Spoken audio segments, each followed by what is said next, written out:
আর এখন ধরেন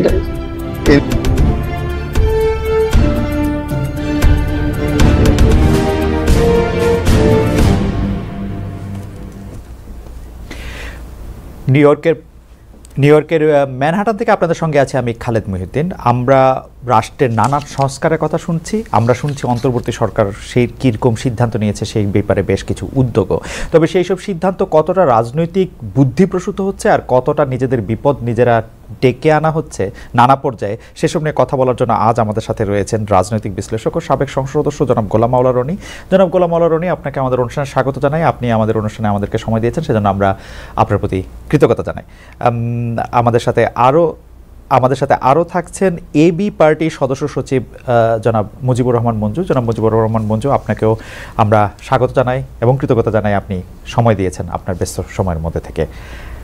জি, আমরা জনাব গোলাম মাওলা রনির কাছেই প্রথমে একটু জানতে চাইব যে জনাব গোলাম মাওলা রনি, আমরা প্রায় বেশ কিছুদিন ধরে আপনাকে আলাদা করে টক শোতে দেখছি না। আপনি নিজেই আপনার ভিডিও চ্যানেলে কথা বলছেন বেশিরভাগ সময়। আপনি যেহেতু অনেক জনপ্রিয় একজন, সেহেতু আপনার কাছে এটি ঠিক আসলে প্রশ্ন না, আপনাকে একটু মনে করে দিতে চাই আপনার সম্পর্কে বা আপনাকে নিয়ে কথা বলার সময় আমাদের রিসার্চ টিম দেখলো যে ঠিক 13 বছর আগে এই সময়ে bdnews24.com, মানে 13 বছর 1 সপ্তাহ আগে এই সময় bdnews24.com আপনাকে নিয়ে একটি স্টোরি করেছিল, দৌড় জিতে মন্ত্রিত্ব বাগান আবুল হোসেন। আপনি একটি টকশোতে বলেছিলেন যে শেখ হাসিনা কিভাবে করে মন্ত্রী নিয়োগ দিতেন, ওরকম একটি কথা বলতে গিয়ে ওই সময়ের কথা কি আপনার মনে পড়ে যে এখন আপনি ওই সময় বলেন না এরকম কোনো কিছু আমাদের বলতে চান কিনা? একটু জাস্ট দর্শকদের ওয়ার্ম আপ করার জন্য। কিন্তু আমাদের মূল প্রশ্ন হচ্ছে, আওয়ামী লীগের দৌড় এখন কি পলায়নের দিকে নাকি আবার দেশে আসার দিকে? কেউ কেউ এটা বলছেন যে আপনি হঠাৎ করে বা কোনো একটা উদ্দেশ্য সামনে নিয়ে আওয়ামী লীগের পক্ষে ব্যাট ধরছেন বেশি। আপনি যদি আপনার কাছে আমাদের অনেক প্রশ্ন রয়েছে, অনেক প্রশ্ন মঞ্জু ভাইয়ের কাছেও রয়েছে, আপনি যদি একটু আমি খুব সংক্ষেপে বলি একটা করে। প্রথমত, আমার শরীরটা ভালো যাচ্ছে, এর কারণ হলো আমি আসলে 2001 সন থেকেই স্রোতের বিরুদ্ধে চলছি। 2001 থেকে 6 পর্যন্ত যেহেতু আমি আওয়ামী লীগ করতাম, ওই সময় ব্যবসা বাণিজ্য আমার এখনের চেয়ে অনেক ভালো ছিল। ফলে বিএনপির যাকে বলা হয় জুলুম বলেন, অত্যাচার বলেন, থ্রেড বলেন, হয়রানি বলেন, ওটা আমাকে পোহাতে হয়েছে। আমি যেহেতু 2001 সন থেকে ইলেকশন করার জন্য চেষ্টা করছিলাম। 2 নম্বরে হলো যে পরবর্তী যখন 111 হলো তখন আমি আর একটা ধরা খেলাম। 111 সময়ও যারা মঈনুদ্দিন ফখরুদ্দিন তাদের যন্ত্রণায় ছিলাম। তারপর যখন আওয়ামী লীগ এলো, এর মধ্যে আমার যেন কি একটা হয়ে গেল। হওয়ার পরে আমার কাছে মনে হলো আমি ধর্মপুত্র যুধিষ্ঠির হয়ে যাব, দেশের পক্ষে কথা বলবো, জাতির পক্ষে কথা বলবো, এরকম একটা ভাবসাব নিজের মধ্যে চলে আসলো। এটার আমি এখনো কারণ খুঁজে পাই না। বিকজ পার্টি করতে হলে পার্টির পক্ষে থাকতে হবে, দলীয় প্রধানকে তেল মারতে হবে, তারপর শেষে সব কথা বলা যাবে না, এটা হলো একটা স্বাভাবিক বিষয়। কিন্তু আমার মধ্যে কি এমন রোগ তখন হয়ে গেল 2009 থেকে 14 পর্যন্ত, আমি এটা বলতে পারবো না। এটা আমার কাছে মনে হচ্ছে একটা জটিল চরিত্র। এরপরে 2014 সনে আমি আওয়ামী লীগের মনোনয়নই কিনলাম না, তখন আমার কাছে মনে হলো যে আওয়ামী লীগের যে একটা বিনা ভোটে নির্বাচন করতে যাচ্ছে, বিনা প্রতিদ্বন্দ্বিতা, ultimately today or tomorrow Awami লীগকে পালাতে হবে। তো কাজেই আমি আসলে ঠালাতে পারবো না এই দলের এমপি হলে বা এই দলের সঙ্গে থাকলে বা কোনো কিছু হলে। আমি প্রথমত আমি এমপি নমিনেশন কিনলাম না, এবং ধীরে ধীরে আমি একটু আলাদা হয়ে এই টক শো থেকে কথাবার্তা বলার চেষ্টা করলাম। এরপরে 2018 সনে এসে একই অবস্থা, মানে পাবলিকের কথা, তারপরে পরিবেশ পরিস্থিতির কারণে আবার সেই ইলেকশনে গেলাম, আওয়ামী লীগ মনোনয়ন দিল না, তারপরে শেষে বিএনপি মনোনয়ন দিল।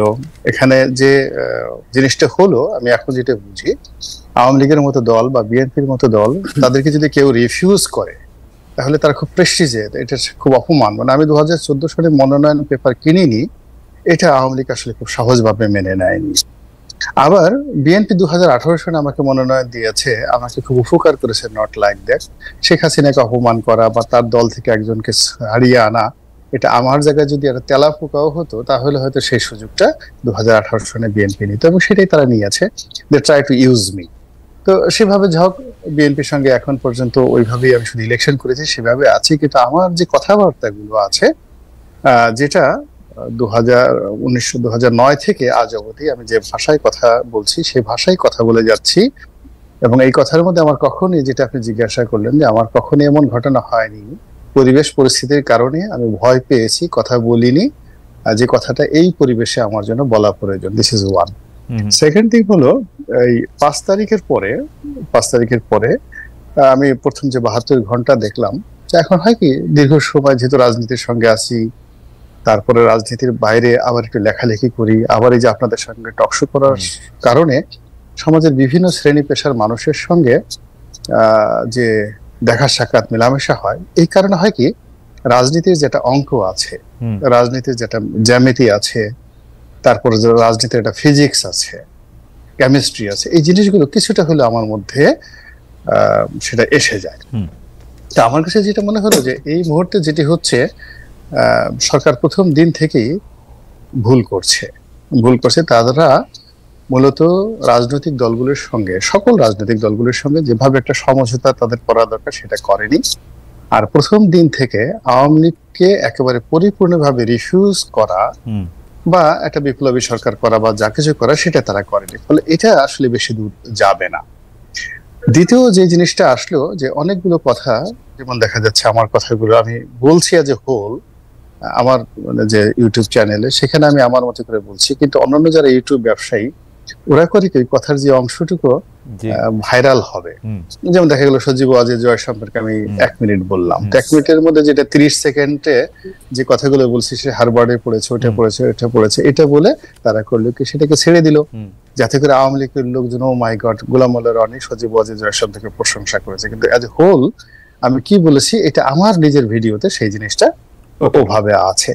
তো আলটিমেটলি আওয়ামী লীগ সম্পর্কে আসলে আমি কোনো কিছুই পজিটিভ বলছি না। আবার আওয়ামী লীগ সম্পর্কে যে নেগেটিভ কথাগুলো আমি এই মুহূর্তে যেভাবে বলছি, আমার এই ভাষার কারণে, উপস্থাপনার কারণে হয়তো সেটাকে গালাগালির মতো মনে হচ্ছে না, কিন্তু অন্যায়কে যারা আওয়ামী লীগকে গালাগালি করছে, তার চেয়ে কিন্তু কঠিন ভাষায় আমি আওয়ামী লীগকে সমালোচনা করছি।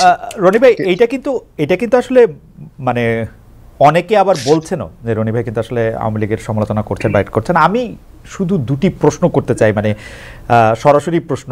একটি প্রশ্ন হচ্ছে যে বিএনপি কি আপনাকে ত্যাগ করেছে, না আপনি বিএনপিকে ত্যাগ করেছেন?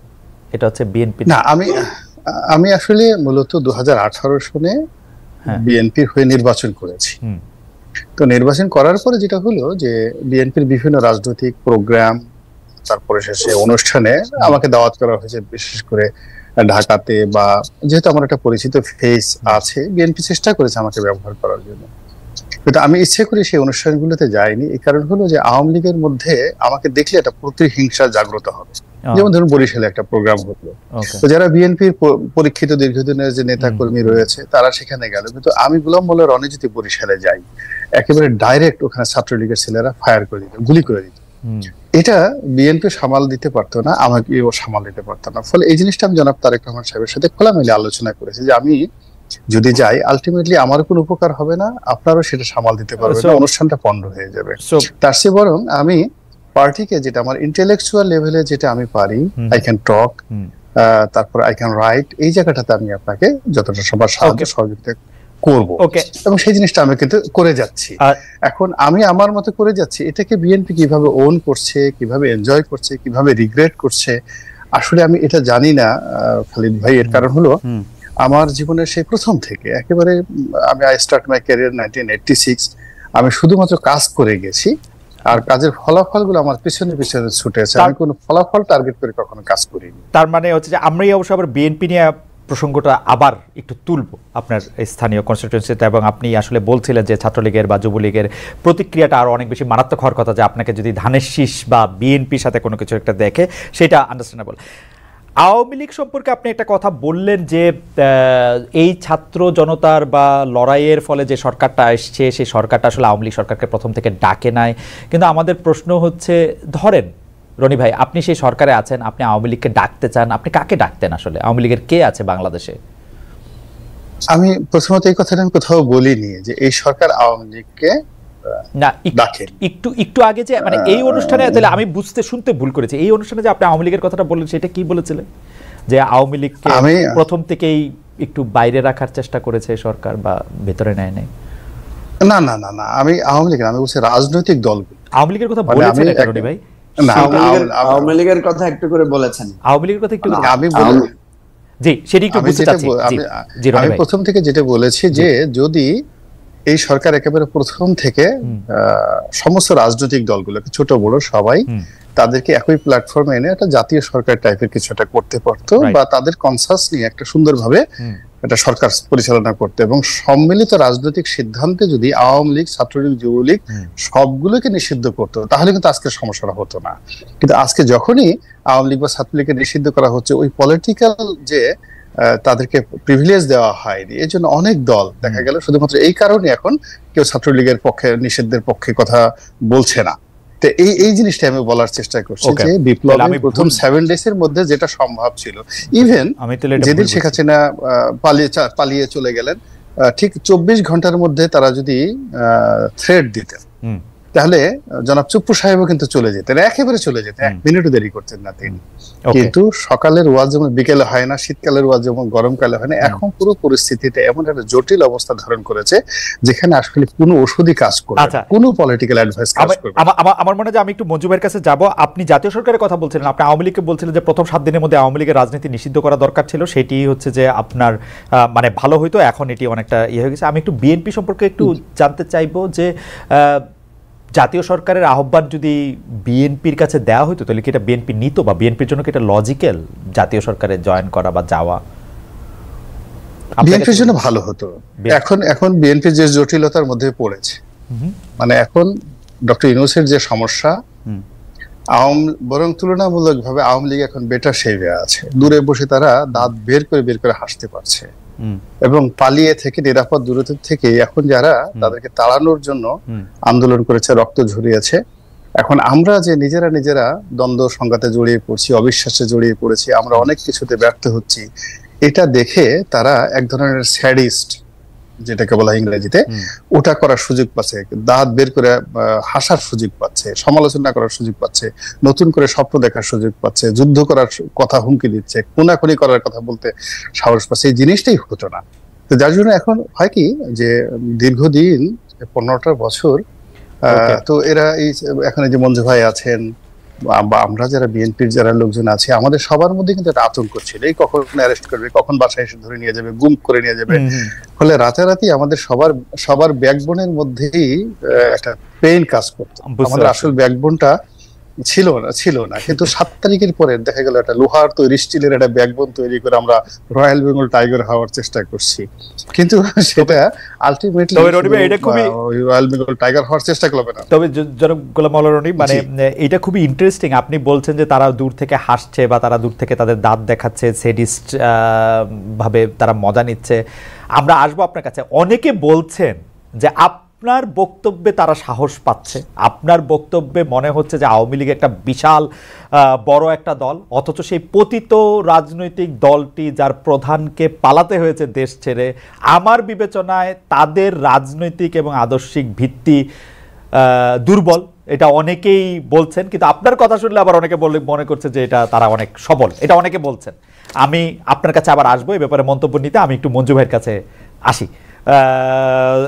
জনাব মুজিবুর রহমান মঞ্জু, আমরা দেখেছিলাম যে যখন এবি পার্টি প্রতিষ্ঠিত হয় তখন এটাকে বলা হয়েছিল জামায়াতের সংস্কারপন্থীদের দল, কেউ বলেছিল যে এটা জামায়াতের বি টিম, কারণ জামায়াত যদি নিষিদ্ধ থাকে তাহলে এবি পার্টির মাধ্যমে জামায়াতের মতো করে কাজ করবে। আবার আপনারা একটা লম্বা সময় জামায়াতের বিরোধিতা করেছেন, সেটা লোক দেখানো কিনা সেটা আমি জানি না। অনেকে এটা বলেছেন যে আপনারা আসলে আওয়ামী লীগের সময়ে তৈরি আওয়ামী লীগের সি বা ডি পার্টি। আমরা একটু শুনতে চাই যে এবি পার্টি আসলে কি, জনাব মুজিবুর রহমান মঞ্জু। যারা এগুলো বলেছেন তারা এখন কি বলছেন, এখন কি বলছেন সেটা আমরা জানতে চাইবো। দর্শকদের যদি কোনো মন্তব্য থাকে তাহলে এটা আমরা জানাবো। আমাদের মনে হয় যে এবি পার্টি আসলে কি, এই প্রশ্নটা রয়ে যাচ্ছে। আপনারা আসলে যেহেতু আওয়ামী লীগের সময়ে তৈরি, আওয়ামী লীগের হয়ে কথা বলা, বিশেষ করে জামায়াতের জামায়াত ইসলামীর রাজনীতিকে যখন নিষিদ্ধ করা হয়েছে, তারা যখন অত্যাচারিত হয়েছে, তাদেরকে যখন বাদ দেওয়া হয়েছে, তখন আপনারা রনিভাইয়ের ভাষায় বলি, আপনারা দূর থেকে তাকিয়ে তাকে একটু হেসেছেন। তো সেইটার জন্য লোকজন আপনাদের কেমন ভাবে নেয়, এইটা আমরা একটু জানতে চাই আপনার কাছে, যে মানে আচ্ছা, প্রথম কথা হচ্ছে যে এই প্রশ্নগুলো যখন এসেছে তখন আমরা এই প্রশ্নগুলোর ব্যাপারে তখনই জবাবগুলো দিয়েছি, কিন্তু আসল সমস্যা হচ্ছে কি, আমাদের জবাবে তো মানুষ সন্তুষ্ট হবে না, মানুষ কাজ দিয়ে দেখতে চায়। যেমন ধরেন, আমরা যখন, এটা আপনিও জানেন, আপনার সাথে আমার আগেও একটা শো হয়েছিল, সেখানে আমি বলেছিলাম আমাদেরকে প্রথমে দুই দিকের কথা শুনতে হয়েছে। কেউ মনে করেছে আমরা সরকারের পক্ষ থেকে সৃষ্ট একটা দল জামাতকে ভাঙার জন্য, আবার কেউ বলেছে যে আমরা জামাতেরই বি টিম, জামাতের ক্রাইসিস হয়েছে বলে তৈরি হয়েছি, জামাতের সুদিন আসলে আবার ফিরে যাব। তো এখন প্রথম কথা হচ্ছে যে সরকারের বি টিম কিনা আমরা, বা সরকারের সৃষ্ট কিনা আমরা, সেটা কিন্তু আমরা তখনই চ্যালেঞ্জ দিয়েছিলাম। এবং এরপর আপনারা দেখেছেন আমরা সংগ্রাম করেছি, আমাদের নিবন্ধন পাইনি, আমাদের দলকে অগ্রসর করতে দেওয়া হয় নাই, আমাদের দলের নিবন্ধনের সব দিক থেকে যোগ্যতা অর্জন সত্ত্বেও তারা আমাদেরকে নিবন্ধন দেয়নি, এবং সরকারের গোয়েন্দা সংস্থা কিভাবে আমাদেরকে হয়রানি করেছে সে বিষয়গুলো আমরা বলেছি। আর জামাতের বিষয়টা তো তখনই ক্লিয়ার হয়েছে, আমরা বলেছিলাম যে আমরা কোনো ধর্মভিত্তিক দল না, আমরা কোনো মতাদর্শ নির্ভর দল না, আমরা সম্পূর্ণভাবে একটা মূলধারার অধিকার ভিত্তিক রাজনৈতিক দল। এবং আমি মনে করি যে আমাদের এই 4-5 বছরের যে পথ চলা, এখানে সবাই এটা বুঝেছে যে এবি পার্টি একটা ইনক্লুসিভ ফর্মের দল, কোনো মতাদর্শিক বা ধর্মভিত্তিক রাজনৈতিক চিন্তার দিকে তাদের অভিমুখ না। তাদের অভিমুখটা এবারে পরিবর্তনটা হয়েছে, যে অধিকার ভিত্তিক চিন্তা থেকেই একটা গণবিপ্লব, এই অভিমুখটাই আমাদের রাজনীতি ছিল। ফলে আপনি দেখবেন যে এখন অনেকেই আমাদের রাজনীতিকে গুরুত্ব দিচ্ছেন, অনেকে আমাদেরকে অ্যাপ্রিসিয়েট করছেন। এবং ইভেন একটা ছোট্ট স্মৃতির কথা বলি, সেদিন একজন বামপন্থী একজন নেতার সাথে খুব দেখা হলো, উনি অন্তরঙ্গভাবে জড়িয়ে ধরলেন। তো তাকে আমি বললাম যে ভাই, আপনারা তো আমাদেরকে কখনোই সবসময় একটু দূরে দূরে রাখার চেষ্টা করেছেন, বিষয়টা কি? উনি তখন আমাকে বলেছেন যে দেখেন, 5 তারিখের পরে আপনাদেরকে আমরা খুব ভালোভাবে বুঝতে পেরেছি, আপনাদের ব্যাপারে আমাদের আর কোনো কনফিউশন নাই। বলেন।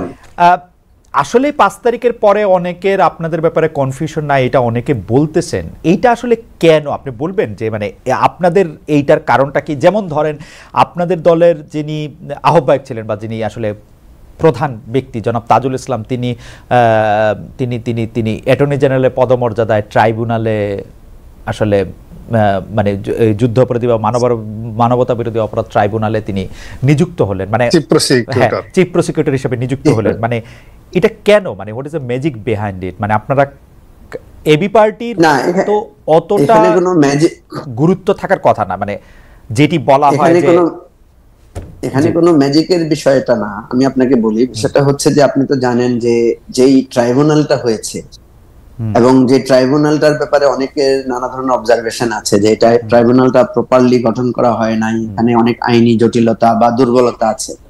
তাজুল ইসলাম সাহেব কিন্তু এই ট্রাইব্যুনালের অপোজিট পার্টে, উনি একজন খুবই টপ প্রসিকিউটর ছিলেন গভর্নমেন্টের বিপক্ষে।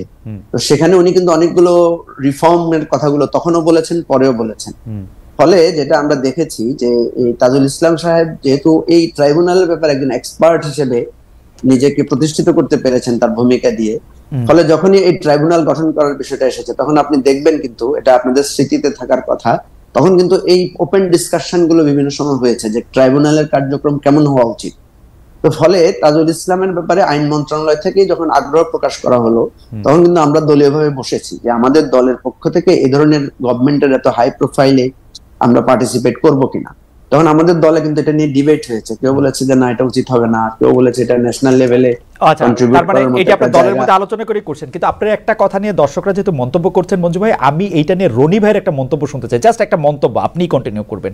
রনি ভাই, আপনার কাছে কি মনে হয় যে জামায়াতে ইসলামী থেকে বেরিয়ে ধর্ম ছাড়া একটি বা ধর্মকে প্রাধান্য না দিয়ে একটি রাজনৈতিক দল করার যে এবি পার্টি, সেটি কি বাংলাদেশের লোকেরা মেনে নিবে, মেনে নিচ্ছে বা পছন্দ করছে, বা এটা কি তাদের জন্য একটা স্মার্ট মুভ ছিল? আপনি যদি 1-2 লাইন একটু বলতেন যারা এই দলটি করছেন।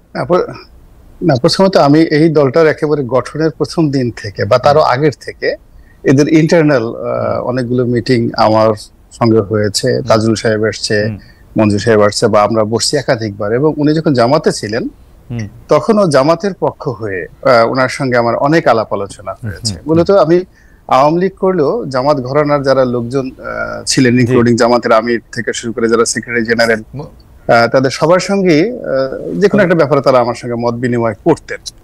তো মূলত মঞ্জুর সাহেবরা যে এবি পার্টি করেছেন এটার মধ্যে কোনো ভণ্ডামি ছিল না, আমি নিজে এটা সাক্ষী। তারা আসলে জামাতের যে চিন্তা চেতনা ধ্যান ধারণার বাইরে গিয়ে নতুন একটা ধ্যান ধারণা করার চেষ্টা করেছেন। ওকে, ছিল না বলছেন, ছিল না। রনি ভাই, আমরা আবার আসবো আপনার কাছে। মঞ্জু ভাই পরে বলবেন যে তাকে কথা বলতে কম দেওয়া হয়েছে।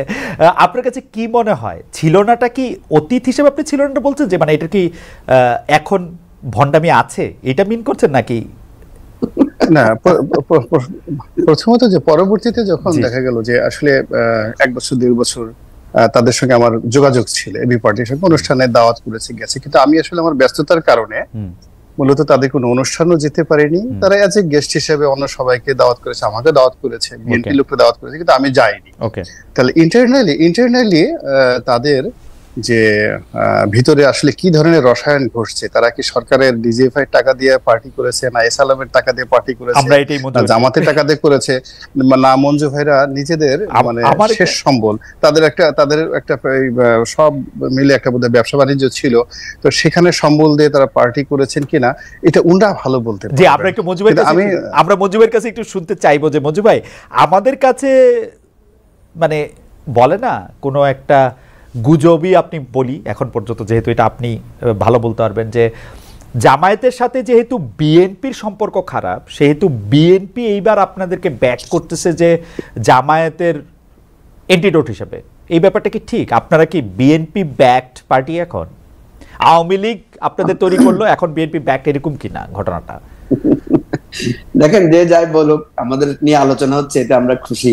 কেউ বলছে আওয়ামী লীগ ব্যাক, কেউ বলছে বিএনপি ব্যাক, মানে আমরা গুরুত্ব পাচ্ছি, এটা হচ্ছে আমার কাছে সন্তুষ্টির ব্যাপার। তো প্রথম কথা হচ্ছে যে দেখেন, বিএনপি কিন্তু আমাদের কোনো প্রোগ্রামে আসতো না, এবং আপনি যদি দেখেন, আপনি খেয়াল করবেন যে এই বিগত সরকারের সময়ে একটা গুরুত্বপূর্ণ সময় পর্যন্ত বিএনপি আমাদের কোনো অনুষ্ঠানে দাওয়াত দিলে পর্যন্ত আসে নাই। ইভেন আমাদের বর্ষপূর্তির অনুষ্ঠানেও বিএনপি উইশ করতে আসে নাই।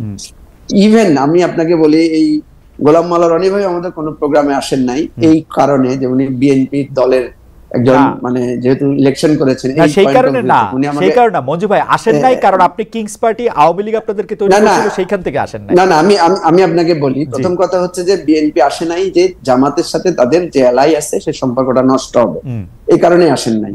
দ্বিতীয় হচ্ছে, বিএনপি কখনো আমাদেরকে মানে গভর্নমেন্টের এলাই হিসেবে এটা চিন্তা করেন, আমাদেরকে খুব ভালোভাবে ওনারা বলেছেন যে দেখেন, আপনাদের মুভটাকে আমরা পছন্দ করি, আপনারা ভালো করেছেন, কিন্তু জামাতের সাথে যেহেতু আমাদের একটা রিলেশনশিপ আছে, সো আমরা সেটাকে নষ্ট করতে চাই না, এটা ওনারা আমাদেরকে বুঝিয়ে বলেছেন। আমরা ওইটাকে খুব মাইন্ড করি না। আমরা মনে করি যে আমরা যে নতুন রাজনীতির কথা বলছি, আমরা গতানুগতিক রাজনীতির সাথে কেন অযথা বাগড়া দিব, যা তাদের সাথে বিএনপি জামাতের একটা বোঝাপড়া আছে সেটা থাকুক। তো আমরা কিন্তু কারো যে আপনি দেখেছেন যে বিএনপির ভাবধারা, মঞ্জু ভাই, বিএনপির ভাব এবি পার্টির উপর, সেটা কি চেঞ্জ হয়েছে? এখন কি বিএনপি আপনাদের সাথে যোগাযোগ রাখতেছে? বিএনপির সাথে আমাদের আগেও যোগাযোগ ছিল, এখনো যোগাযোগ আছে। আসতো না তো জামায়াতকে সন্তুষ্ট করার জন্য তো আসতো না, এখন কি জামায়াতকে? বিএনপির সাথে জামাতের সাথে যেহেতু তাদের একটা সম্ভাবনা ছিল এবং আভ্যন্তরীণ যোগাযোগ ছিল, সম্পর্ক নষ্টের বিষয়টা তারা আমাদেরকে যেটা জানিয়েছে, বিএনপি নেতারাই আমাদেরকে আনুষ্ঠানিকভাবে জানিয়েছে যে জামাতের পক্ষ থেকে তাদেরকে অনুরোধ করা হয়েছে। আমাকে মাহমুদুর রহমান মান্না ভাই বলেছেন যে জামাতের নেতারা তাদেরকে গিয়ে অনুরোধ করেছে যে আমাদের অনুষ্ঠানে যাতে তারা না আসেন। সেজন্য বলছি, এগুলো নিয়ে আমি কিন্তু আমাদের কিন্তু মান অভিমান ছিল না, কারণ আমরা এটা বাংলাদেশের রাজনীতির একটা গতানুগতিক পথ হিসেবে জানি। আমি এইটাই জানতে চাইতেছি মঞ্জু ভাই, এই 5 আগস্টের পরে কি সিনারিও চেঞ্জ হয়েছে? বিএনপি নিজের থেকে এখন আপনাদের সাথে আসাটা লাইক করতেছে? আপনারা বিএনপির সাথে ঘনিষ্ঠ হয়েছেন? বিএনপিকে এখন আমরা যখন কোনো অনুষ্ঠানের দাওয়াত দিই, তারা আসছেন, তারা বিভিন্ন বিষয়ে আমাদের সাথে মতামত বিনিময় করছেন, কিন্তু একটা জিনিস স্পষ্ট যে আমরা বলেছি আমরা কোনো জোটে যাব না, আমরা বিএনপির সাথে জোটে নাই। আগেও বিএনপির সাথে যে একটা জোটের বিষয়, আওয়ামী লীগ তো আগে এক ফর্মুলা আবিষ্কার করছে মঞ্জু ভাই, জোটে যাইতে হয় না, ওই ভাগাভাগি টেবিলের নিচে এমনিও হইতে পারে, এরকম কোনো কিছু কি? আওয়ামী লীগের ফর্মুলা খারাপ না, কিন্তু জোটে যাইতে হয়। আমার কথা হচ্ছে, শুনেন খালেদ ভাই, আন্ডার টেবল পলিটিক্স বাংলাদেশে হয়, বহু আপনার ফোন আলাপ রেকর্ড ফাঁস হয়। আমরা তো চ্যালেঞ্জ করছি, আমরা তো চ্যালেঞ্জ করেছি বারবার যে এবি পার্টি কোন আন্ডার টেবিল কিছু করছে কিনা। এই যে রনি ভাই যে বললেন না যে অমুকের টাকা তমুক কোম্পানির টাকা দিয়ে হচ্ছে কিনা, হ্যাঁ আপনারা চ্যালেঞ্জ দিলাম, তো আপনারা আমাদেরকে কোনো না কোনো ক্লুতে প্রুফ করেন। আচ্ছা, যে আমরা কোনো এজেন্সির টাকা না, না। হয়েছে কিনা, না, কারোর না, সাথে মঞ্জু ভাই, লেনদেন হয়েছে কিনা, আমি এটা তো আমরা খোলামেলাভাবে চ্যালেঞ্জ দিয়েছি। মঞ্জু ভাই, আমি মনে করি যে আপনার কথাই যথেষ্ট। আমরা চ্যালেঞ্জের ব্যাপারটা নিশ্চয়ই সময় এটা দেখবে। আমরা দর্শকের কাছে জানতে চাইছিলাম যে বিচারের আগে আওয়ামী লীগের জাতীয় নির্বাচনে অংশগ্রহণ অনিশ্চিত, এরকম একটি কথা বলেছিলেন সরকারের আইন উপদেষ্টা। এই বক্তব্যকে সমর্থন করেন কিনা? 68,000 দর্শক ভোট দিয়েছেন, শতকরা 66% মনে করেন যে তিনি ঠিক বলেছেন, অর্থাৎ সমর্থন করছেন, শতকরা 33% মনে করছেন যে তিনি ঠিক করছেন না। রনি ভাই, আপনাকে একটু আমি জানি না আপনাকে একটু অপ্রিয় প্রশ্ন আপনার হতে পারে কিনা, সেটা হচ্ছে যে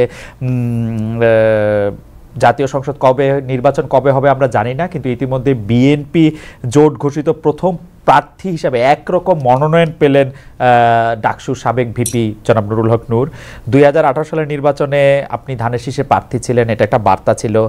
এর মাধ্যমে কি বিএনপি আপনাকে কোনো বার্তা দিল যে নূরকে সাহায্য করার জন্য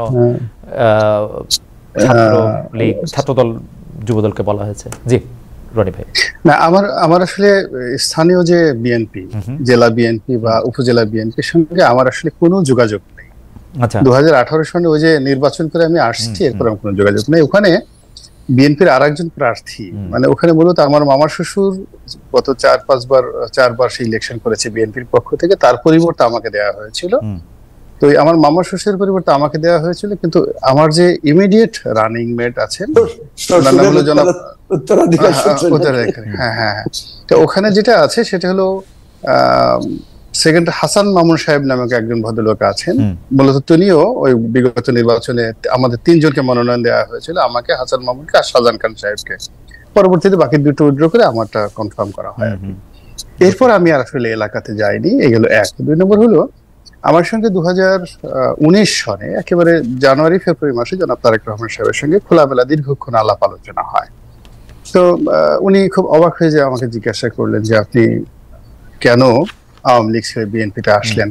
এই কারণ হলো আওয়ামী লীগে তো আপনাকে সবাই ভালোবাসতো, আমরা যতটুকু জানি শেখ হাসিনা, শেখ রেহানা খুব ভালোবাসতো। আমি বললাম যে দেখুন, আসলে আমি আওয়ামী লীগ দ্বারা অপমানিত হয়েছি, এটা হলো মূল ব্যাপার। আমি আসলে কোথাও অপমানিত হয়ে কোন একটা দল করা বা সেই দল দাস হওয়া, এটা আমার আসলে প্রয়োজন নেই, বা আমার এই ধরনের মন মানসিকতাটা নেই। I talk with him in 2019 একেবারে নির্বাচনের পরপরই।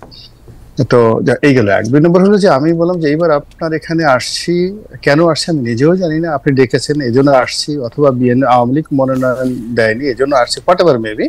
এবং আমার আসলে বিএনপির কারোর সঙ্গে কোনো যোগাযোগ ছিল না। ওই সালেহ সাহেব নামে একজন সাংবাদিক আছেন ইত্তেফাকের ল রিপোর্টার, উনি টেলিফোন করলেন, বললেন, তারপরে শেষে বললাম আচ্ছা ঠিক আছে, অসুবিধা নেই। 2-3 দিন ভাবলাম, এরপর বললাম ঠিক আছে, লেটস ট্রাই, অপরচুনিটি একবারই আসে, দেখি কি হয়। তো যা হোক, এরপরে গেলাম। তখন আমি তারেক রহমান সাহেবকে বলছিলাম যে it may be my last election. হ্যাঁ, আপনি আমাকে নির্বাচনে নমিনেশন দিয়েছেন, এই পর্যন্তই আমি কৃতজ্ঞ এবং আপনার প্রতি সারা জীবন কৃতজ্ঞ থাকবো, কিন্তু এর বিনিময়ে আমি বিএনপির কোনো পদ চাই না, পদবি চাই না, এমনকি আগামীতে যে মনোনয়ন চাইবো আই এম নট শিওর। এটা কিন্তু আমি তাকে 2019 সনে জানিয়ে দিয়েছি। এখন সেই প্রেক্ষাপটটা আমি জানি, তারেক রহমান সাহেব জানেন, দলের হাইকমান্ড জানেন। এখন নুরুল সাহেব আছেন বা উপজেলা নির্বাচন আছে, এটা এখন আমি আসলে যেভাবে নিজেকে নিয়ে আমি চিন্তা করি বা আমি নিজেকে নিয়ে যেভাবে ব্যস্ত থাকি, মানে এবং আমার যারা সমালোচনা যারা করছেন, মানে আমাদের এদের চিন্তা চেতনা কর্মের মধ্যে, সফলতার মধ্যে এতটা পার্থক্য, মানে মূল ব্যাপার হলো যে আমিও তাদেরকে বুঝতে পারি, বিকজ ওই বয়সটা ওই সময়টা আমার ছিল। কিন্তু আমার যে লেভেলটা, সেই লেভেলটা যারা গালাগালি করছে, যেখানে তো সবাই নেগেটিভ কথাবার্তা বলছে, তাদের কাছে মনে হচ্ছে বিএনপির দল করাটা একটা বিশাল ব্যাপার, একটা নমিনেশন পাওয়াটা বিশাল ব্যাপার, ইলেকশন করাটা বিশাল ব্যাপার। কিন্তু আমি যে এই জিনিসটি ভোগ করে আসছি আরো বহু আগে, বংশ পরম্পরায়, এটা আমি দেখেছি যে, এবং এখন যে প্রেক্ষাপট আসছে, একজন রাজনীতিবিদ যারা হয়নি, মঞ্জু ভাই এমপি হননি, তার হয়তো একটা ধারণা থাকতে পারে দেখি কেমন হয়। আমি তো হয়ে দেখেছি, এর মধ্যে নাথিং ইন্টারেস্টিং, এর মধ্যে কোনো ইন্টারেস্টিং নাই। একবার হলেও 10 বার 20 বার হলেও এই সমাজে সেই 71 থেকে এই পর্যন্ত কোন একজন সংসদ সদস্যকে মানে তার জীবনে দুর্ভোগ দুর্দশা, সেই তুলনায় যে সফলতা দেখে কেউ মানুষ আসবে। আমার এমনি অন্তত পক্ষে এমপিগিরি করা ছাড়া, তারপরে শেষে রাজনীতি করা ছাড়া আরো অন্তত 10টা ভালো কাজ আছে যেটা করে আমি সময় কাটাতে পারি। ট্রু, খুবই সত্য কথা। কিন্তু রণু ভাই, এর মধ্যে ওই যে কারোর জন্য কোনো একটা ফল টক, ব্যাপারটা ওরকম না তো? না, ওরকম টক যদি হতো, জাস্ট আপনি আমাকে 2018 সন থেকে এই পর্যন্ত দেখেন, 2018 সন থেকে এই পর্যন্ত দেখেন যে আমি কখনো বিএনপির কোন একটা অনুষ্ঠানে আমাকে কখনো দেখেছি কিনা। এখানে মঞ্জু সাহেব আছেন, তার কাছে জিজ্ঞাসা করেন। তার সাথে আমার একটা ভালো বন্ধুত্ব আছে, একেবারে পারিবারিক পর্যায়ে, অনেক আগের থেকে। এবং দেখেন, আমি একটা আজ ওনাকে খোঁটা দিয়ে বলছি, উনি, আমি যখন সংসদ সদস্য তখন ওই উনাদের উনি জামাতের একজন নেতার খুব ঘনিষ্ঠ ছিলেন। এদের কাজই ছিল এই বিভিন্ন মানুষকে উপহার দেওয়া এবং ওই কিছু টাকা পয়সা দেওয়া। তো উনি একবার আমাকে টেলিফোন করে কিছু টাকা দিতে চাইলেন, তো আর উপহার দিতে চাইলেন। তো আমি বললাম যে ভাই, আপনি এগুলো কেন বলছেন?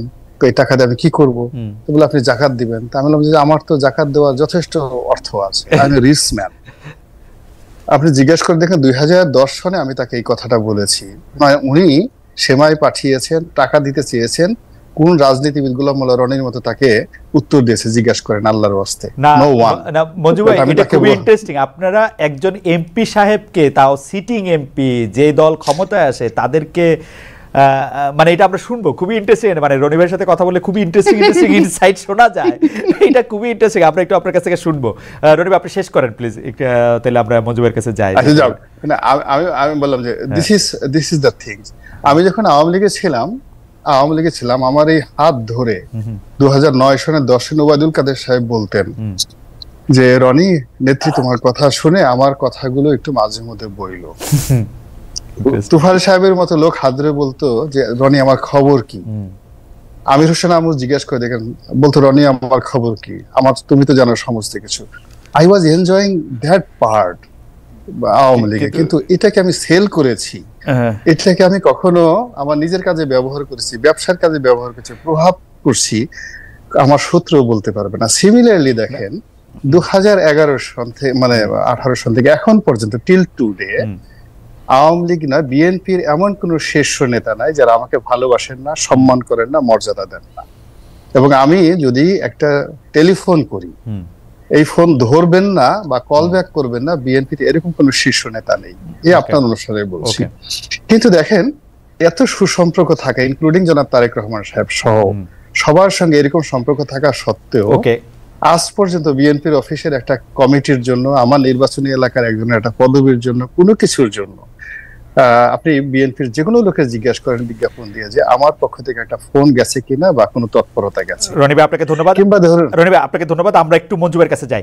মঞ্জু ভাই, প্রথম কথা আপনি যদি একটু সংক্ষেপে বলতেন, জামায়াতে ইসলামের পক্ষ থেকে গুরুত্বপূর্ণ লোক এবং স্বয়ং এমপি সাহেবকে টাকা এবং এটা দেওয়া হয়েছিল, এটা একটা কি মানে চলের মধ্যে ছিল, বা এটা স্বাভাবিকভাবে এটা দেয়ই হয় সবাইকে? রনি ভাই যে কথাটা বলেছেন আসলে কিছুটা একটু পার্থক্য করে বলেছেন, কিছুটা মিস ইন্টারপ্রিটেশন হতে পারে।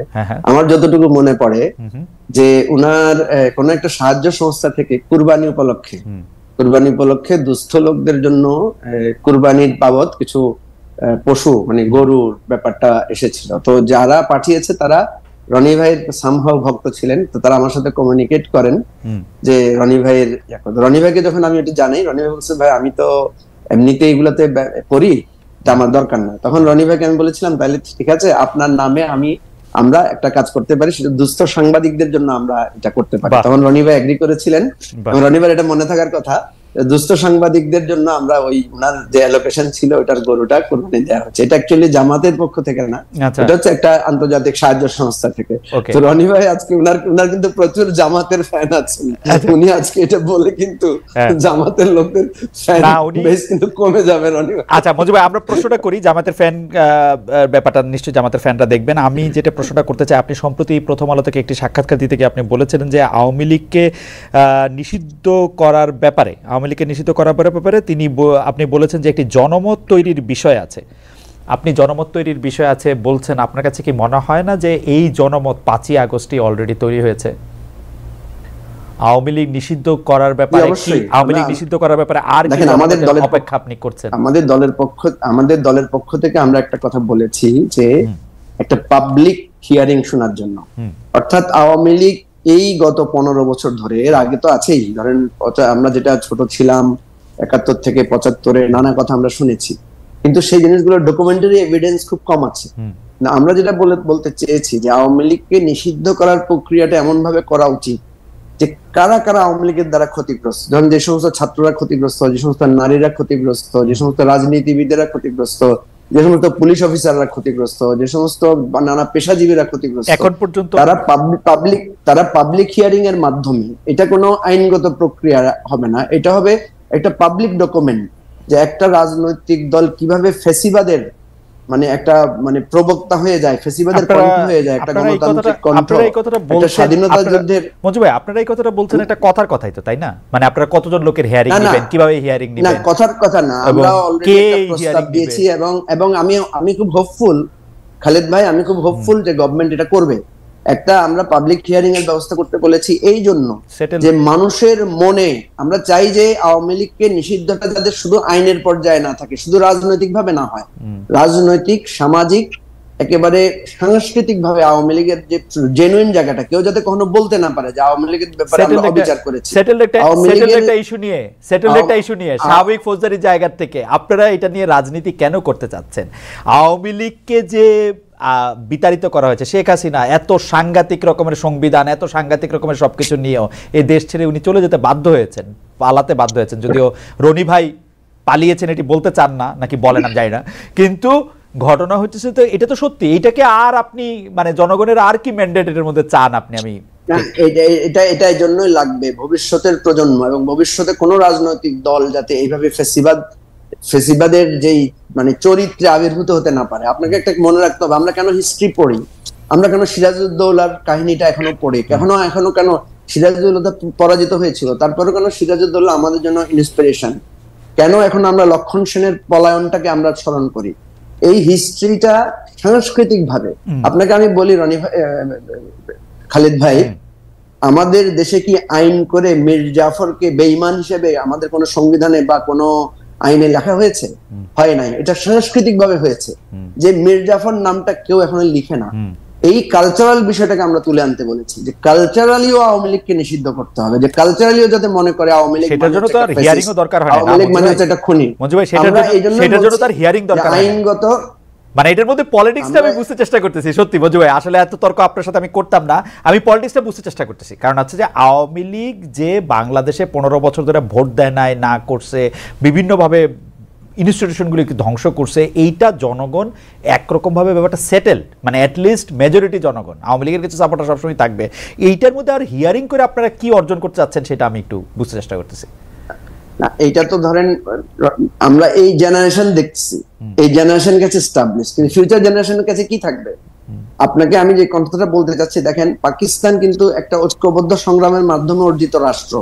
তো সেই রাষ্ট্রের মধ্যে অল্প কিছুদিনের বৈষম্য, 47 থেকে আপনার 71-এর মধ্যে যে বৈষম্যটা আমরা ভোগ করেছি, এই বৈষম্য আকারে আমাদের ভাষা আন্দোলন, আমাদের এই যে বৈষম্যটা তারা পূর্ব আর পশ্চিমে ভাগ করেছে, সেটা কিন্তু সেইভাবে উঠে এসেছে বলেই এই জায়গায় একটা স্পষ্ট ভেদরেখা তৈরি হয়েছে যে ওরা এবং আমরা।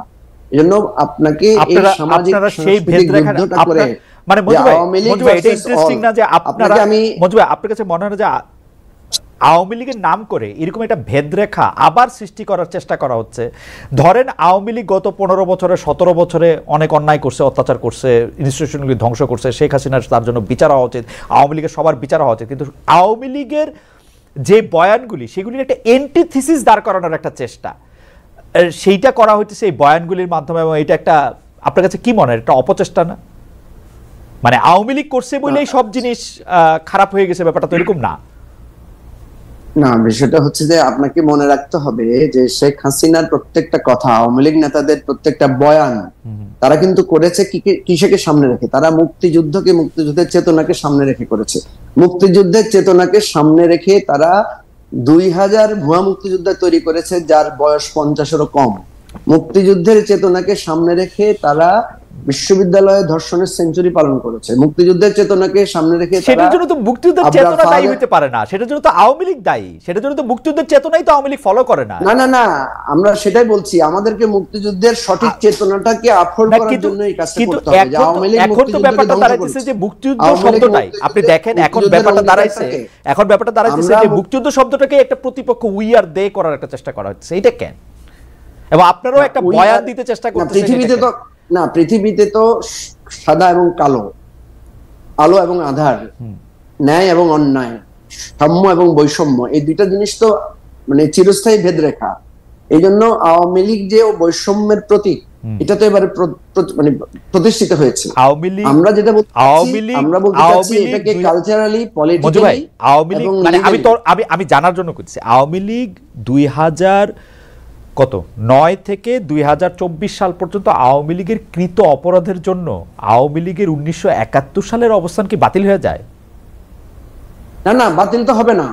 আপনি ভালো করে বুঝেন, আমাদের পজিশনটা বুঝেন।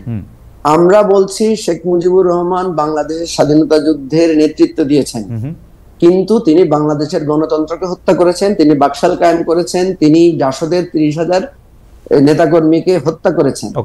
তার শাসনামলে বাংলাদেশের গণতন্ত্র ধ্বংস হয়েছে। শেখ হাসিনা এরশাদ বিরোধী আন্দোলনের, গণতন্ত্র আন্দোলনের নেত্রী ছিলেন। 90-এ আমরা একসাথে আন্দোলন করেছি, সংগ্রাম করেছি। সেই শেখ হাসিনা বাংলাদেশের গণতন্ত্রকে তিলে তিলে হত্যা করেছেন। আমরা এই বয়ানটা এস্টাবলিশ করতে চাই। এই জন্য আপনি খেয়াল করার কথা, ইমিডিয়েটলি জামাতের পক্ষ থেকে জামাতের আমির বলছেন যে আল্লাহর ওয়াস্তে ক্ষমা করে দেওয়ার কথা, যেটা নিয়ে কথা উঠেছে। বিএনপির ব্যাপক সমালোচনা হচ্ছে যে তারা আওয়ামী লীগকে নিষিদ্ধ করতে চান না এই কথাটা নিয়ে। আমরা কিন্তু এই জায়গায় বলেছি যে আমরা আওয়ামী লীগের সাংস্কৃতিক, রাজনৈতিক এবং আইনি আওয়ামী লীগের বিরুদ্ধে ব্যবস্থা গ্রহণ চাই। মানে কোনো আবেগ প্রসূত না, একদম জাস্টিফাইড হয়েছে। আওয়ামী লীগ যাতে সম্পূর্ণভাবে তার গণতান্ত্রিক এবং আইনগত ন্যায় বিচারটা সে পায়। তার ন্যায় বিচারই হচ্ছে, আমি আমার উদাহরণ হিসেবে সবসময় আপনাকে বলি, আপনার সন্তান যদি কারো মেয়েকে ধর্ষণ করে, কারো বাড়িঘর লুটপাট করে, আপনার একটা সন্তান হিসেবে তার প্রতি মমত্ববোধ, আরেকটা হচ্ছে রাষ্ট্রীয় আইন বা তার নৈতিক অধঃপতনের জন্য তার শাস্তি। আপনি কি করবেন? আপনি তাকে নিশ্চয়ই আইনের হাতে তুলে দিবেন। আবার হয়তো তার সন্তানের জন্য হয়তো আপনি চেষ্টাও করবেন যে সে যদি একটু ভালো পথে ফিরে আসে। জাস্টিফিকেশন হচ্ছে তাকে যথাযথ আইনি প্রক্রিয়ায় তার প্রাপ্যটা বুঝিয়ে দেয়। মঞ্জু, রনি ভাই, আমি আপনার কাছে প্রশ্নে পরে আসছি। আপনি কি 90 সেকেন্ডের মধ্যে একটু এই ব্যাপারে একটু মন্তব্য করবেন, যে বিষয়গুলি নিয়ে আসলে মঞ্জু ভাই মন্তব্য করলেন, আওয়ামী লীগের অবস্থান, বিএনপি, জাতীয় পার্টি, 71 মুক্তিযুদ্ধ? না, মূলত তিনি একটা রাজনৈতিক দলের, এখন আলোচিত রাজনৈতিক দলের সাধারণ সম্পাদক, মানে সদস্য সচিব। তার ভিন্ন মত থাকতে পারে এবং তিনি যে বক্তব্যটি বলতে চেয়েছেন, আমার দৃষ্টিকোণ থেকে যেটা মনে হচ্ছে যে তিনি আওয়ামী লীগকে রাজনৈতিকভাবে মোকাবেলা করতে চাচ্ছেন, আইনগতভাবে নয়। তারপরে তিনি আওয়ামী লীগকে সাংস্কৃতিকভাবে মোকাবেলা করতে চাচ্ছেন, কৃষ্টি দ্বারা, কালচার দ্বারা তিনি মোকাবেলা করতে চাচ্ছেন। তো এটা আমি তো এর মধ্যে খারাপ কিছু দেখছি না। আপনি পলিটিক্স করে আওয়ামী লীগকে খারাপ, মানে আওয়ামী লীগের লোকজন প্রচার করছে তারা মেট্রো রেল করেছে। আপনি যদি বলতে পারেন যে মেট্রো রেল, এটা দিয়ে 3টে মেট্রো রেল হতো। মঞ্জু ভাইরা যদি আওয়ামী লীগের লোকজন বলছে আমরা পদ্মা ব্রিজ করেছি, যদি তাদের লোকজনকে বিশ্বাস করানো যায় এটা 4টে পদ্মা ব্রিজ করা যেত, তোমরা বাকি টাকা চুরি করেছো। তারপর যদি আওয়ামী লীগের লোকজন বলে আমরা রূপপুর, মানে এই যে জিনিসগুলো, মানে আমিও যে জিনিসটা প্রচার করে যাচ্ছি সেটা হলো যে কখনো অ্যাডমিনিস্ট্রেটিভ পাওয়ার ব্যবহার করে, গোলা বারুদ ব্যবহার করে, অস্ত্র ব্যবহার করে কোনো রাজনৈতিক মতাদর্শ দল এমনকি মানুষের বিশ্বাসকে বন্ধ করা যায়। কিন্তু রনি ভাই, আপনি দেখেন, আপনি খুব ভালো জায়গায় এসেছেন যে রাজনৈতিক কৃষ্টি বা সংস্কৃতিকে আসলে একটা পাল্টা কৃষ্টি বা সংস্কৃতি দেওয়ার কথা, কিন্তু আওয়ামী লীগের পাল্টা কৃষ্টি বা সাংস্কৃতিক বয়ান চালু করতে গিয়ে অনেক ক্ষেত্রেই আমরা একটা দেশের বিরুদ্ধে অবস্থান নিচ্ছি, আমাদের কৃষ্টির বিরুদ্ধে অবস্থান নিচ্ছি। সেটাকে আওয়ামী লীগের জিনিস ধরে নিয়ে আমরা অনেক সময় আমাদের যে মানে একটা অসাম্প্রদায়িক একটা অবস্থান, আমাদের যে একটা গণতান্ত্রিক অবস্থান, সেই অবস্থানটা ভুলে যাচ্ছি। সেইটা কি মানে একটা মনে হয় কিনা আপনার? না, আমার এটা মনে হয় এটা এর জন্য আসলে আমরা রাজনৈতিক দল, বিশেষ করে বিএনপি এবং আওয়ামী লীগ, দুটো রাজনৈতিক দলই দায়ী বিভিন্ন সময়টিতে। যেমন আমাদের দেশে দেখেন একটা সময় জারি ছিল, সারি ছিল, ভাটিয়ালি ছিল। এখন এইগুলোকে বাদ দিয়ে একটা সময় বললো যে না, ওইগুলো চলবে না, সব জায়গাতে শুধু ওয়াজ চলবে, কি করবে। এক সময় অনেক কীর্তন হতো, মানে আমাদের যেটা মাল্টি মানে ভার্স সোসাইটি ছিল, এটাকে বাঙালি জাতীয়তাবাদ যারা বলেছে তারা, বা বাংলাদেশি জাতীয়তাবাদ যারা বলেছে তারা এত স্ট্রিক্ট ওয়েতে প্রতিপক্ষের যে কৃষ্টি এবং কালচার গুলো আছে সেই কালচার গুলো ধ্বংস করতে করতে এখন বাংলাদেশ জিন্দাবাদ আর জয় বাংলা, নারায়ে তাকবীর, আল্লাহু আকবার, এর বাইরে আর কোনো মানুষ কিছুতে যেতে পারছে না। ফলে কি হচ্ছে, এখন দেখেন আমাদের সেই আবহমান বাংলার কোনো গান তৈরি না হয়ে এখন নতুন গান হচ্ছে, টিপ্পা দে আমাকে টিপ্পা দে, এই ধরনের গান তৈরি হচ্ছে। তারপর শেষে আপনি ওয়াজ, একটা সময় ওয়াজ বলতে বা তাফসীর বলতে যে জিনিসটা বোঝাতো, এখন সেই হুজুরদের মধ্যে এ বলতেছে কাফের, ওরে বলতেছে বেদাত, ওরে বলতেছে আসো তোমার এটা ফাটাই দেবো, এটা করবো, এটা করবো, মানে এই যে সবকিছুর মধ্যে একটা বিভেদ এবং বিষমবাদ। এর কারণে কি হচ্ছে, যখনই মুক্তিযুদ্ধের কথা আসছে, এটা মুক্তিযুদ্ধ নিয়ে বক্তব্য নয়, বক্তব্যটা হলো যে লোক মুক্তিযুদ্ধের কথা বলছে তাকে আমি পছন্দ করি না, ফলে ও কেন মুক্তিযুদ্ধের কথা বললো, এই জন্য মুক্তিযুদ্ধকে নিয়ে একটা গালি দিয়ে দিল। এই যে একটা জিনিস হয়ে গেল। এখন দেখা গেল যে ব্যক্তিগতভাবে আমাকে হয়তো কেউ চেনেন না, অনেকে চেনেন না, আমার সামনাসামনি মুখে হয় না, কেন আমি এখন তার পছন্দের মতো কথা বললাম না। সে হয়তো জামাতের লোক, আমি কেন জামাতের বিরুদ্ধে বললাম বা জামাতের পক্ষে বললাম, আমার মনে হয় এটা নিয়ে দেখা গেল আমার মনে রনি ভাই আপনার বক্তব্য পরিষ্কার। আমরা খুব দ্রুত কিছু কুইক ফায়ার কোশ্চেন করতে চাই আপনাকে দিয়ে আমরা শুরু করি। জি মঞ্জু ভাই, আমি একটু কারেকশন দিতে চাই, একটু কি বলতে পারি? জি 30 সেকেন্ডে যদি বলেন মঞ্জু ভাই। আচ্ছা হ্যাঁ, 30 সেকেন্ডে বলছি। প্রথম কথা হচ্ছে, আমরা আওয়ামী লীগকে আইনগত নিষিদ্ধ চাই না, বিষয়টা এমন না। আমি বলছি যে আওয়ামী লীগকে তার প্রত্যেকটা সেক্টরে প্রত্যেকটা অপরাধের বিষয়টা তুলে ধরে তাকে সুষ্ঠু ন্যায় বিচারের মধ্য দিয়ে আমরা তার একটা মানে আইনগত সমাধান চাই। আপনাকে আমি জাস্ট উদাহরণ হিসেবে বলি, এই আপনার যে আন্তর্জাতিক অপরাধ ট্রাইব্যুনালে যেটা হয়েছিল, যে জামাতের নেতাদেরকে ফাঁসি দেওয়া হয়েছিল, সেখানে কিন্তু জামাতকে দায়ী করা হয়েছিল যে জামাত দলীয়ভাবে মুক্তিযুদ্ধের বিরুদ্ধে অবস্থান নিয়েছে, তার বিচার করতে হবে। তো আমাদের দেশের আইনে দলের বিচারের কোনো ব্যবস্থা নাই, ব্যক্তির বিচারের ব্যবস্থা আছে। তখন আপনার খালেদ ভাই, আপনার মনে থাকার কথা, তখন আনিসুল হক সাহেব বলেছিলেন যে আমরা দলের বিচারের জন্য একটা আইন তৈরি করেছি, খসড়া করেছি, এটা খুব শীঘ্রই সংসদে পাশ হবে এবং সেটার মাধ্যমে তারা জামাতের বিচার করবেন, জামাতকে নিষিদ্ধ করবেন।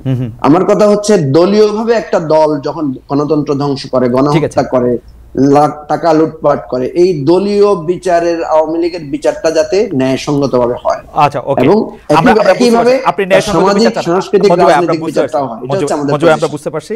আমরা কুইক ফায়ার কতগুলি প্রশ্ন আসলে রনি ভাইকে করতে চাই। রনি ভাই, সরকারের কবে নাগাদ ইলেকশনে ঘোষণা দেওয়া উচিত? as early as possible. If possible, এটা যদি তারা ফেব্রুয়ারি মাসের মধ্যে দেয় তাদের জন্য ভালো। ফেব্রুয়ারি মাসের মধ্যে ইলেকশনের ঘোষণা দেওয়া নাকি ইলেকশন করা? ইলেকশন করা। সরকারের এই মুহূর্তে প্রায়োরিটি কি দেওয়া উচিত ইলেকশন ছাড়া? কোনটা? টপ তিনটা যদি বলেন। 1 নম্বর আইন শৃঙ্খলা, ওকে। 2 নম্বরে কর্মসংস্থান, 3 নম্বরে মানুষের মনে আশার সঞ্চার করা, হোপ এই তৈরি করা। 5 তারিখ ক্ষমতা নেওয়ার পরে এই সরকারের সবচেয়ে বড়, আমি ভুল বলবো না, মানে কোন জিনিসটা রিরাইট করতে পারতো, বা আপনি হলে? না, আমি হলে আমি তো এগুলো নিয়ে নিজে, আমার কাছে যেটা মনে হচ্ছে যে আমি এই সরকারকে নিয়ে আমার যে স্বপ্ন ছিল, ভালোবাসা ছিল, শ্রদ্ধা ছিল, আকাঙ্ক্ষা ছিল, অনেকগুলো বিষয় ছিল, এই একটা জায়গাটাতেও সরকার টাচ করতে পারেনি। আর এমন কতগুলো ঘটনা ঘটছে যেটা আসলে আমি কখনো স্বপ্নে কল্পনাও করিনি। বাংলাদেশে এটা মব জাস্টিস হবে, বাংলাদেশে এরকম কোনো বিশৃঙ্খলা হবে, এটা যা কিছু হয়েছে এটা যেমন আমি কল্পনা করতে পারিনি, আবার এর কাছে আমার যে স্বপ্ন ছিল, প্রেম ছিল, ভালোবাসা ছিল, সহমর্মিতা ছিল, ইট ইজ আওয়ার গভর্নমেন্ট। আমরা বিপ্লব করেছি, আমরা এর জন্য যার যার অবস্থান থেকে কোটি কোটি মানুষ যা কিছু করেছে, মানে আপনার সঙ্গে তার যেটা অ্যাডাপশন ছিল, আপনার স্বপ্ন জায়গাটা টাচ করে নাই, আপনার স্বপ্ন জায়গাটা টাচ করে নাই, সেটি আপনি বলছেন? একদমই না। আচ্ছা, আর একটা প্রশ্ন হচ্ছে যে আপনি আপনার রাজনৈতিক ভাষ্যে আপনি স্পষ্ট বলছেন যে বর্তমান নেতৃত্বের মাধ্যমে বাংলাদেশে আওয়ামী লীগ আর রাজনীতিতে ফিরতে পারবে না। নতুন নেতৃত্বের মধ্যে আপনি কাকে দেখেন? নিজেকে দেখেন কিনা, সোহেল তাজকে দেখেন কিনা, বা আর কোনো নাম আপনার মাথায় আসে কিনা? না, আমি নিজে প্রথমত আমি একটা জেলা পর্যায়ের নেতা হওয়ার মতো যোগ্যতা আমার নেই, এটা হলো আমার ব্যাপার, আমার বক্তব্য। দ্বিতীয়ত হলো যে আমার রাজনীতি করা, রাজনৈতিক নেতৃত্ব দেওয়ার আকাঙ্ক্ষা কখনোই ছিল না। আমি শুধুমাত্র যে কোনো একটা পারিবারিক, যেহেতু আমাদের একটা পারিবারিক অবস্থান ছিল, সেই কারণে আমি ইলেকশন করার একটা সুযোগ পেয়েছি ডিউ টু মাই ফ্যামিলি এবং রাজনৈতিক ওই নির্বাচনী এলাকার কারণে, কিন্তু ন্যাশনালি পলিটিক্স করার জন্য যেটা ভিপি নুরুর আছে, জুনায়েদ সাকির আছে, দে আর পলিটিক্যালি ম্যাচিউর, তাদের পলিটিক্যাল অভ্যাস, মঞ্জু সাহেবের আছে, তারা সেই ছোটকাল থেকে পলিটিক্স করে। আমার আসলে কখনো রাজনীতি করার সেই অভিজ্ঞতা নাই, বাট আমি লিখতে পারি, আমি বলতে পারি, আমি তারপরে আমি ইলেকশন করতে পারি। হয়তো মঞ্জু ভাই আমার মতো ইলেকশন এক্সপার্ট না, বাট আমি ইলেকশন করতে পারি, যেহেতু আমি এটা ছোটকাল থেকে দেখে আসছি। আমাকে যদি কোনো জায়গায় প্রার্থী করা হয়, কি করে জিতে আসতে হয়, I know it better than somebody. কি ইলেকশন ইঞ্জিনিয়ারিং করে নাকি আপনার ক্যারিয়ার? না না না, ইঞ্জিনিয়ারিং তো ইঞ্জিনিয়ারিং করলে তো 2014-18 অপরচুনিটি, আমার সুযোগটা ছিল। রাইট, শেষ প্রশ্ন আপনি নিশ্চয়ই খেয়াল করেছেন যে মানে আপনার জন্য এই কুইক ফায়ারের শেষ প্রশ্ন, যে সম্প্রতি প্রশ্ন থেকে তালিকা করে আওয়ামী লীগ আমলের সাংবাদিক নেতাদের, তখনকার প্রভাবশালী সাংবাদিকদের আর্থিক বিষয়ে তদন্তের উদ্যোগ নেওয়া হয়েছে। একদল সাংবাদিকদের অ্যাক্রিডিটেশন কার্ড সচিবালয়ে পাস বাতিল করা হয়েছে। আপনি একসময় সাংবাদিক, গণমাধ্যমের জন্য পরিস্থিতিটা আসলে কেমন? 71 টিভি দখল, সময় টিভি চাঁদাবাজি, আজই এরকম একটা ভিডিও ব্লগ ছেড়েছেন আমরা দেখেছি। আওয়ামী লীগ সরকারের সময় যারা টকশোতে কথা বলেছেন তাদের পক্ষে লিখেছেন, তাদের উস্থিতি গিয়েছেন, এমন একাধিক জুলাই আগস্ট হত্যাকাণ্ডের ঢালা মামলারও আসামি। আপনি যদি, আমার প্রশ্নটা বড় হয়ে গেল কিন্তু আপনি উত্তরটা যদি ছোট করে দেন, আসলে সাংবাদিকদের জন্য কেমন সময়টা? সাংবাদিকদের জন্য খুবই অবমাননাকর, লজ্জাকর, এবং আমি মনে করি যে কাজটি করেছে এটার একটা ফিনিশ হওয়া উচিত। অর্থাৎ এই যে এটা শুধু যেন তদন্তে থেমে না থাকে, যারা সত্যিকার অর্থে এই অপকর্ম করেছে তারা সবাই যেন শাস্তির আওতায় আসে, এবং একটা দৃষ্টান্ত তৈরি হয় যেন ভবিষ্যতে দালাল সাংবাদিক তৈরি না হয়। এই গেল এক। আর দ্বিতীয় যেটা আছে সেটা হলো, ধরুন 71 যেভাবে আমরা মানে 21 টেলিভিশন দখল করা হয়েছিল, এটা আমরা ঘৃণা করি। তো এখন দেখা গেল 71 টেলিভিশন আবার যদি কাউন্টার পক্ষ শুনেছি দখল হয়ে গেছে।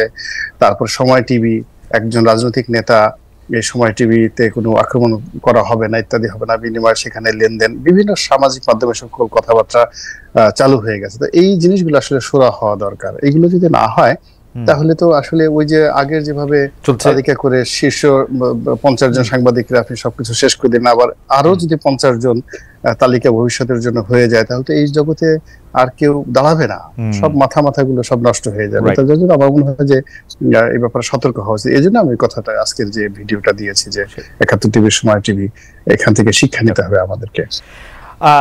রনি ভাই, আপনি আমাদের সঙ্গে থাকবেন। মঞ্জু ভাই, আপনার জন্য আমি কতগুলি প্রশ্ন, প্রায় একই প্রশ্ন আপনাকে আসলে খুব দ্রুত আপনার উত্তর চাইবো, যে আপনি মনে করেন ইলেকশন কবে নাগাদ ঘোষণা করা উচিত? এটা আমরা কিন্তু স্পষ্ট করে বলেছি যে 1 থেকে 1.5 থেকে 2 বছরের মধ্যে, অর্থাৎ নেক্সট ডিসেম্বর দেন ফেব্রুয়ারি ইলেকশন অনুষ্ঠান করা না ঘোষণা করা। আমরা বলেছি যে একটা ফ্রি এন্ড ফেয়ার ইলেকশন করার জন্য বিগত সময় আমরা দেখেছি কেয়ারটেকার সরকার 3 মাসের মধ্যে সেটা পারে, কিন্তু সেটা তো একটা ওয়েল সেট আপ অ্যাডমিনিস্ট্রেশন। তাহলে আপনি বলছেন যে এখন আমাদের 1.5 বছর। হ্যাঁ, কারণ আপনার পুলিশই তো নাই, এখন পুলিশই নাই, ভোটার লিস্ট ত্রুটিপূর্ণ, অ্যাডমিনিস্ট্রেশন এখনো সেট আপ প্রপারলি তার শেপ নেয় নাই। সুতরাং এটা সেট আপ, এটা এমন না তো যে জামায়াত সাথে আপনাদের একটা অবস্থানগত মিল অমিল, বা জামায়াতের সাথে তাকিয়ে থেকে আপনার কোনো সিদ্ধান্ত নিচ্ছেন না, এটা আপনাদের নিজস্ব সিদ্ধান্ত? না, এটা আমরা পার্টি হিসেবে প্রথম পার্টি যারা স্পেসিফিক একটা টাইম স্কেডিউল আমাদের পক্ষ থেকে বলেছে। সবাই তো বলছে যে যৌক্তিক সময়, আমরা একটা ব্যাখ্যাও দিয়েছি 1 থেকে 2 বছর, এটা যৌক্তিক সময় আমরা মনে করি। ওকে মঞ্জু ভাই, সরকারের প্রায়োরিটির ক্ষেত্রে কি হওয়া উচিত এই মুহূর্তে? দেখেন, ফার্স্ট প্রায়োরিটি হচ্ছে সাধারণ মানুষ কিন্তু সংস্কার বোঝে না। সাধারণ মানুষ বুঝে তার নিত্যদিনের জীবনযাত্রার ব্যাপারটা। নিত্যদিনের জীবনযাত্রায় স্বস্তিটা হচ্ছে প্রথম প্রায়োরিটি, সেকেন্ড হচ্ছে সংস্কার, থার্ড হচ্ছে ইলেকশন। এই 3টা প্রায়োরিটি আমার কাছে। ওকে, নিত্যদিনের তো আপনার কাছে কি মনে হয় যে সরকার কি ভুল করেছে 5 আগস্ট থেকে, বা কোন জিনিসটা আসলে না করলে পারতো? আপনারা হলে কোন জিনিসটা করতেন না? স্পেসিফিক কোনো কিছু ভাবনা আছে কিনা? প্রধান উপদেষ্টার সাথে যখন প্রথম মিটিং হয়, প্রথম আশঙ্কাটা আমরা প্রকাশ করেছিলাম যে আপনাদের সাথে প্রথম গ্যাপটা হবে পলিটিক্যাল পার্টিগুলোর। সেটাই কিছুটা হয়েছে। এখন তারা কিছুটা এটাকে মানে আমি মনে করি যে কিছুটা মেকআপ করার চেষ্টা করছেন।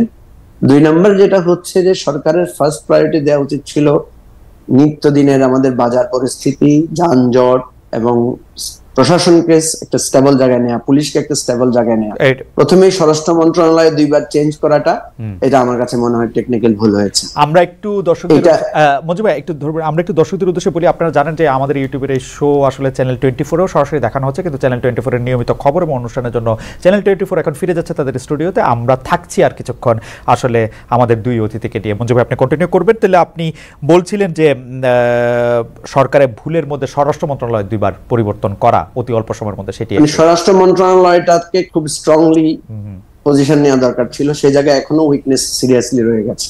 ওকে, এই সরকার সাংবাদিকদের জন্য কেমন, সংবাদ মাধ্যমের জন্য কেমন, গণমাধ্যমের জন্য কেমন? সংবাদ মাধ্যমের জন্য জায়গাটা আসলে শুধু সংবাদ মাধ্যম আলাদা হবে না, টোটাল জায়গাটা এত বেশি ফ্রেজাইল, আমাদের এখানে এত বেশি ভগ্ন অবস্থা হয়েছে, সাংবাদিকদের জায়গাটা সবচেয়ে বেশি ক্ষতিগ্রস্তটা হয়েছে। আপনি জানেন যে লাস্ট শেখ হাসিনার উপস্থিতিতে সাংবাদিকদের যে একটা মিটিং হয়েছিল, সেখানে সাংবাদিকদের পক্ষ থেকে যারা যারা মালিকরা বা বড় বড় সম্পাদকেরা যে ধরনের অ্যাগ্রেসিভ বক্তব্য দিয়েছেন, সেটা ছিল বাংলাদেশের ইতিহাসের জন্য সবচেয়ে ভয়াবহ। এবং এটার কারণে আজকে সংবাদপত্র, আজকে টেলিভিশনগুলো একটা বিপদে পড়েছে। তো আমরা চেষ্টা করছি এই বিষয়টা যাতে আরো কিভাবে কম ক্ষতিগ্রস্ততা দিয়ে এটাকে সেভ করা যায়, এটাকে আবার একটা শেপে আনা যায়। কিন্তু দুর্ভাগ্য হচ্ছে যে বাস্তবতাটা খুবই আমাদেরকে উপলব্ধি করতে হবে। কারণ আপনি জানেন যে আমাদের দেশের মানুষ এমন একটা ট্রমার মধ্যে দিয়ে গিয়েছে, এই ট্রমাটা রিকভারি হতে একটা নির্দিষ্ট সময় লাগবে। তারপরও আমরা বারবার বলছি যে সংবাদ মাধ্যমকে যদি আমাদের এই হিংসা বিদ্বেষের ভেতর থেকে বাইরে রাখা যেত, আমরা অনেক উপকৃত হতাম। মঞ্জু ভাই আপনাকে ধন্যবাদ। আমার শেষ প্রসঙ্গ আজকের জন্য, অনেকে এই প্রশ্নটা আসলে মন্তব্যটা আমার জন্য মানে আমাকে উদ্দেশ্য করেও করেছেন, মানে আমাদের দুই সম্মানিত অতিথির উদ্দেশ্য করেছেন। আমরা প্রথমে রনি ভাইকে শুনবো, পরে মঞ্জু ভাইকে শুনবো। রনি ভাই, প্রসঙ্গটা হচ্ছে এরকম, কেউ কেউ আমাকে প্রশ্ন করছেন যে আপনি কি মনে করেন আওয়ামী লীগের কোটি কোটি সমর্থক রয়েছেন এবং তাদেরকে এই রকম কথা বলেই শুধু ভেনিশ করে দেওয়া যাবে, বা ভেনিশ করাটা আপনারা ভেনিশ ধরে নেবেন, এটা হওয়াটা কি বাস্তব কিনা? রনি ভাই, আপনি যদি 1 মিনিট একটু মন্তব্য করতেন যে আওয়ামী লীগের কোটি কোটি সমর্থক আছেন, আমরা কি আসলে তাদেরকে নাই বললাম, তারা নাই হয়ে গেল, এরকম হওয়া সম্ভব কিনা? না, অসম্ভব। আরেকটা লাইন কি বলবেন, একটু ব্যাখ্যা কি বলবেন? মূলত হয় কি, আপনি যদি সংখ্যা তত্ত্ব ধরেন, আপনি যদি যুদ্ধ করতে যান কারোর সঙ্গে, 100 লোক সঙ্গে যুদ্ধ করতে হলে আপনাকে অ্যাটলিস্ট 90 জন লোক লাগবে।